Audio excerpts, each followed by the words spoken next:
With the riders heading to the Italian venue Val di Sole for the fourth race of the season, let's take a look at the story so far, just in case you missed anything. Fort William marked the first round of the 2024 Downhill World Cup Series and was a brutal start to the season.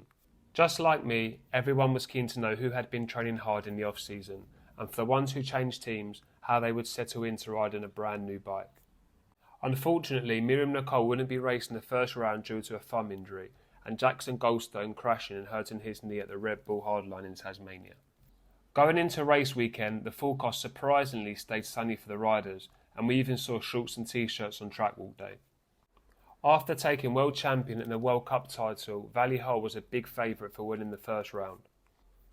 Despite falling behind in the second split, she managed to grab back some time at the bottom of the track to take the win. Tahnée Seagrave looked strong coming back from concussion and placed third, only 1.8 seconds back from Vali Höll.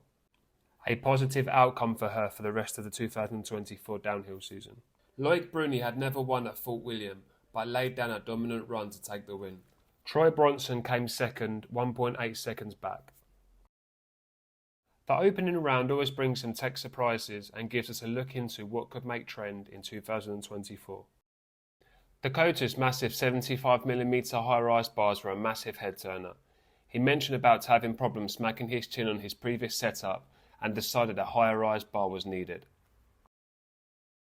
The disc rotor cover was used for a consistent braking feel in changeable conditions. Fort William was a perfect place to test and race this, as the track was mostly dry but with a few puddles dotted around the track, which could have caused the brakes to perform inconsistently if they got wet. Tight clothing has been proved to save some valuable seconds down the track. The Canyon Collective FMD teammates were seen in a one-piece suit. Loic Bruni, Finn Isles, Lucas Shaw and Troy Bronson all had electronic control over their suspension. On a track where short bursts of pedalling are needed, a control on the handlebars can be pushed to stiffen up the suspension. Bruni's handlebars have become somewhat more famous than anything in the pits. The Skittles-shaped buttons can be found on MotoGP bikes for the selection of various bike settings. Vali Höll also had a flight attendant equipped to her RockShox Boxer fork and Super Deluxe Ultimate coil shock. Riders and fans are in for a treat with a brand new venue that would make for some amazing racing. The new track was freshly built for the World Cup and featured a ton of gaps and wooden features. Ronan Dunn came into the event with massive confidence with his new Red Bull wings and laid down an incredible run to take the win. After a disappointing start to the season, Marine Cabarrud took the win in Poland. Although Electronics won in Fort William with Loic using his custom lockout switches and Vali Höll using the RockShox flight attendant, it was to be a different story in Poland. Neither of the elite winners' bikes featured one electrical wire.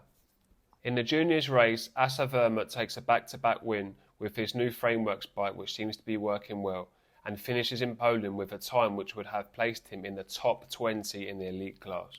In the women's junior class, Muc-Off Young Guns rider Wilson Heather also wins again and would have finished an impressive fourth in the women's elite, and she is only 17 years old. The Polish venue certainly proved it to be worthy of a very decent downhill track. Leogang was famously known for being more bike parky, and riders complained, but in recent years it has proved it can live up to be a full-blown downhill track.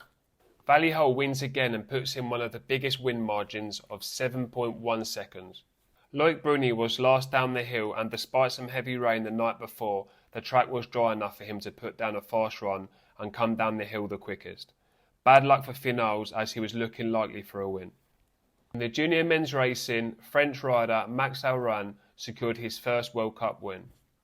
The 2023 European Junior World Champion Erica van Leuven takes her first win of the season, and proves a bit of mud won't stop her.